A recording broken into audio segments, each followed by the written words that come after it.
no, we can't give you an appointment. It's too late.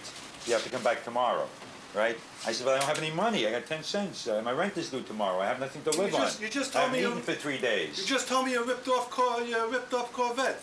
I got caught ripping off Corvettes for $110 worth of stuff. And they let you go, right? That's right, after I spent 2 hours explaining how I ripped off the other 4 stores over the last 6 months.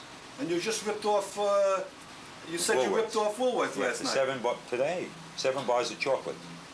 7 bars of chocolate. And you believe that it's I right ate 3 and I gave 4 away. And you believe it's right to steal, right? No.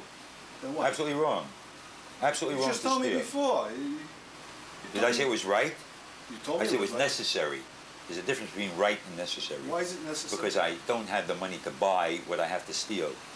Because the Social Service Department doesn't see fit, or the Social Security Administration doesn't see fit to give me enough money to live on. Excuse me, you're a Social Security case now. Yeah.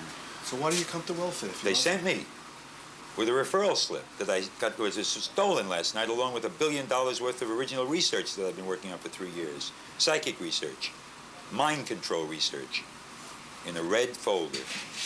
Stuff that it was handwritten. Why don't you go downstairs, make an appointment, do it right, make an appointment with income maintenance people. For tomorrow. 5th floor. Yeah, do it right. What do I do for tonight? What do I do for rent money? What do I do for food money? I haven't eaten in 3 days now. Except what I steal. Except what I steal. I can't steal a chicken. I can't steal a steak. It doesn't fit in my pocket. I can only steal Hershey bars and packages of cheese and little cans of fruit. Mr. Hirsch, there's nothing we can do for you. I know. There's nothing we can do for you. Sorry. I know you can't. Social Security can't because I'm over the maximum. You can't because it's too late. You received a check from us recently. No, I didn't. It was sent back. $147.35. I never got it. It was sent to the hotel that I was at, but I had to check out because I didn't get it on the 16th. It came on the 18th, and I wasn't there anymore because I didn't have the money for the rent. So the manager sent it back on the 19th. And then Mr. Fagan, for some reason, sent me to Social Security. I don't know why. Without any money. Without ever seeing that check. You received the check. I never received any check. Discuss it with Mr. Fagan. Don't discuss it with me. Where's Mr. Fagan? He'll be here shortly. Have a little wait outside. Sure. Why not? I'll wait. I've been waiting for the last 124 days since I got out of the hospital. Waiting for something. Godot? Well, you know what happens. You know what happened in the story of Godot. He never came. And that's what I'm waiting for. Something that'll never come. Equity. Justice. Justice. Under this great democratic society of ours, where everybody is equal under the law, you know. Lincoln said that, didn't he? All men are created equal. Lincoln never took an army physical, you know. You should have known better. But, what's equality? Equality is when somebody has and somebody hasn't, and the one that hasn't tries to rip off the one that has. And the one that has tries to keep what he's got. And there's nothing in the middle anymore. You either have it or you don't have it. You know, it's not a matter of middle, there's no middle class anymore. There's just the rich and the poor. And I'm one of the poor. In fact, destitute, not poor. And I don't like the feeling. Not with 22 years of education behind me. Not with 17 years of service to this state. Not with a $22,000 plus income when I was working. Plus my private practice was brought in another $3,000 to $4,000. No, but after being in the hospital for 7 months and 8 days, up until September, Do me a favor. and not being considered fit to go back to work and having to resign rather than being fired, Sit outside. because I've only got another 11 days to go until they fire me from that 17-year job. Go sit down. Shut up.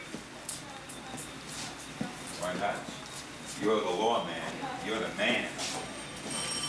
Everybody's the man when you don't have anything. Everybody's the boss. We're broke. It's got to change mighty fast. Because if it doesn't change in the next 15 years, by 1988, there will be no United States of America. There will be nobody here worth saving. Everybody who is worth saving will be someplace else. And I'll be the first to leave. Because for 40 years and 7 months I've tried. God knows I've tried to help. Now I can't even help myself, let alone anybody else.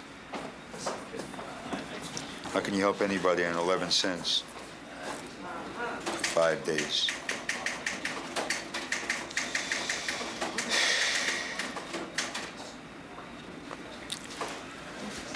Lord, I don't know why, but you still don't want me to live.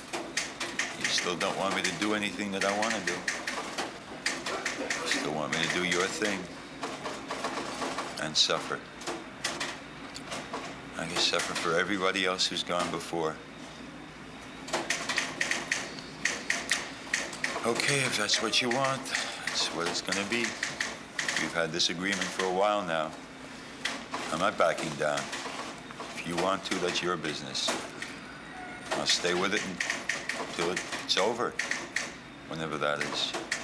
And if you don't want me to eat, if you don't want me to sleep, if you don't want me to work, I won't. And if you want me to keep wandering the way we've been wandering for 5,735 years, I'll keep wandering. You know that doesn't bother me. Even if there's no one in this whole world that will listen to me, I'll wander. Until you're ready to decide where I belong. A place, a home, people, friends. Whenever that'll be. I got all the time in the world. And thank God all the patience and the strength and the understanding. Thank you.